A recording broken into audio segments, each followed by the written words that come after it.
Bonjour. Aujourd'hui, on va faire des séries d'exercices pour préparer des concours post-bac.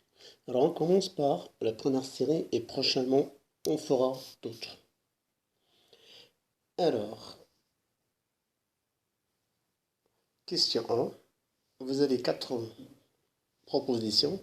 Il y a une qui est juste, il faut juste la cocher. Alors, je continue. On définit la partie entière d'un nombre réel comme étant le plus grand entier qui lui est inférieur ou égal. C'est la définition de ce qu'on appelle la partie entière d'un nombre réel. Quelle est la partie entière de la racine de 99? Vous pouvez utiliser la calculatrice. Elle vous donne la valeur approchée. Mais des fois, dans certains concours, on vous empêche d'utiliser la calculatrice. Alors, comment faire pour répondre à la question? Vous avez 4 propositions. Vous avez 9, vous avez 10, vous avez 99 et vous avez 100. Alors, la partie entière, c'est quelque chose qui correspond racine. Ça veut dire la partie entière, racine 99, égale à un nombre entier.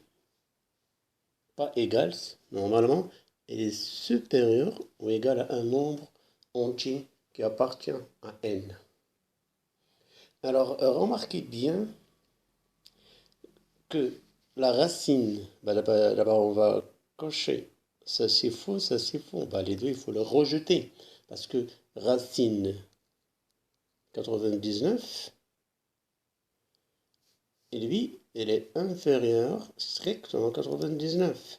Racine 99, c'est plus petit que 100. Donc, impossible que 99 ou bien 100 soit la partie entière de racine carrée de 99. Reste maintenant à trancher entre 9 et 10. Alors, racine 99 aussi, elle est plus petite que 10. Strictement plus petit que 10, vu que la racine de 100 égale à 10. On sait que 99 inférieur à 100, racine 99 inférieur à 10. Donc, elle reste 9. Donc, la bonne réponse est 9. Donc, la partie entière de racine 99, évidemment, égale 9. Alors, combien existe-t-il de nombres réels en tels que l'égalité suivante, a puissance n plus a puissance n égale a puissance n plus 1 est vraie quel que soit l'entier naturel non nul n.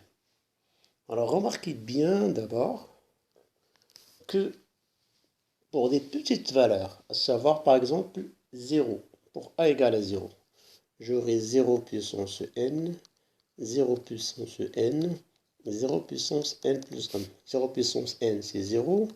0 puissance n, c'est 0. 0 puissance n plus 1, c'est 0. Or, 0 égale à 0. Donc, quel que soit n, c'est vrai aussi pour 0. Maintenant, pour a, différent de 0. Alors, si on prend a,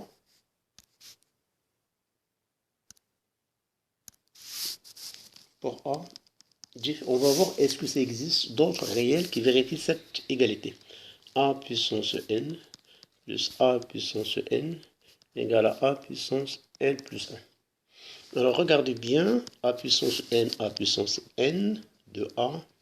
n égale à a puissance n plus 1. Donc 2 égale à a puissance n plus 1 sur a puissance n. J'applique les règles des puissances. A puissance n plus 1 moins n égale à puissance 1. Donc pour a égale à 2, c'est aussi valable. Aussi pour a égale à 0.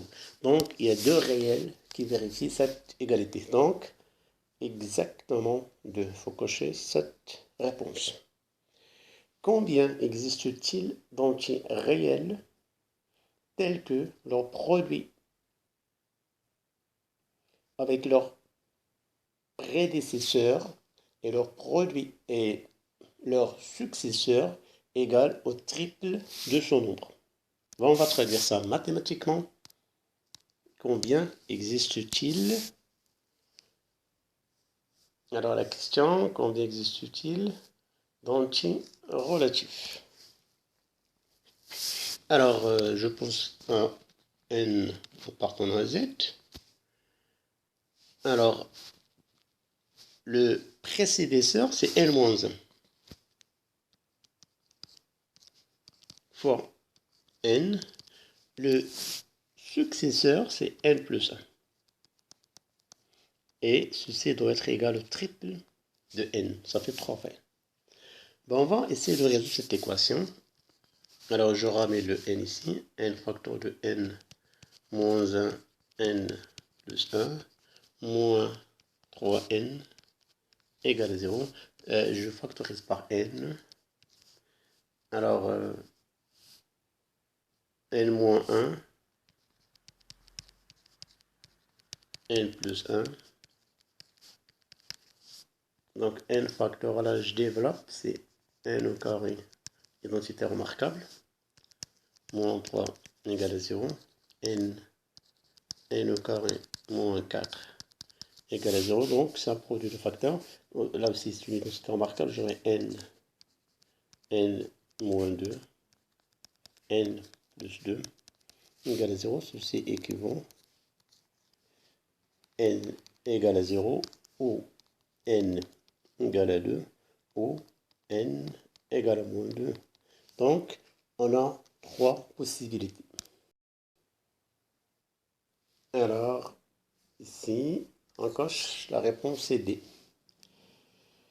Soit à n une suite définie pour tout entier naturel n et qui diverge vers plus l'infini, c'est-à-dire que limite quand n tend vers plus l'infini de a n égale plus l'infini. Soit un la suite définie pour tout entier naturel n supérieur ou égal à 2 par un égale. Alors, on peut affirmer que un diverge vers plus l'infini, un converge vers 0, un converge vers 1, ou bien un diverge vers moins l'infini. Alors, on prend un, l'expression de un. Alors, j'essaie d'arranger là. Égale à n facteur. Alors, ici, j'ai ln. Rappelez-vous, ln de A plus ln de B, c'est ln de A fois B. Donc, j'aurai ln n plus 1. Alors là, j'ai n au carré moins 1, identité remarquable, et n moins 1. Alors, j'ai C plus, donc, fois n moins 1. Là, je simplifie n moins 1, n moins 1. Et j'aurai ln de n plus 1 sur n plus 1. ln n plus 1 sur n plus 1, c'est 1. J'aurai an ln de 1 qui est égal à 0. Donc, cette suite-là, elle est égale à 0. Donc, il faut cocher la réponse, elle converge vers 0. Passons à la deuxième partie. Soit un, la suite définie pour tout entier naturel n. Alors, u0 est positif, strictement positif. Et un plus 1 égale exponentiellement un moins 1. Alors, on peut alors affirmer que la suite un est à terme strictement positif.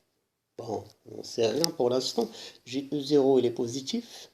Alors, je vais essayer de calculer juste E1 égale exponentielle moins E0 moins 1. Ben, je vais chercher juste le signe de ce terme. Alors, on sait que E0 positif. Donc, pour avoir cette expression-là, moins E0 est négatif. Exponentielle moins E0. L'exponentielle, c'est une fonction qui est croissante, donc l'ordre ne change pas. Exponentielle de 0 égale à 1. Donc, exponentielle moins E0 inférieur à 1. Exponentielle moins E0 moins 1 est négatif. On a E0 positif et E1 est égal exponentiellement E0 moins 1 est négatif. Donc, on rejette la proposition A. Strictement. Donc, on peut rejeter les deux, puisque là, j'ai un terme positif, là, j'ai un terme négatif. Et un terme alternativement strictement positif, strictement négatif, peut-être possède au moins un terme nul. Alors, un terme nul, là, UN. Pour avoir un terme nul, il faut que UN soit nul. Alors qu'on a vu ici tout à l'heure que E0 est strictement positif et que E1 elle est négative. Donc, on n'aura pas UN égale à 0. Et par conséquent, on coche la réponse C, ou bien la proposition C. Déjà, on a E0 égale à positif, E1, elle est négative. On continue, on aura E2 positif, ainsi de suite. Alors, soit f, la fonction définie sur moins plus infini sur R par f de x égale x au carré plus 1. Et Un, la suite définie pour tout entier naturel n par E0 égale à 2.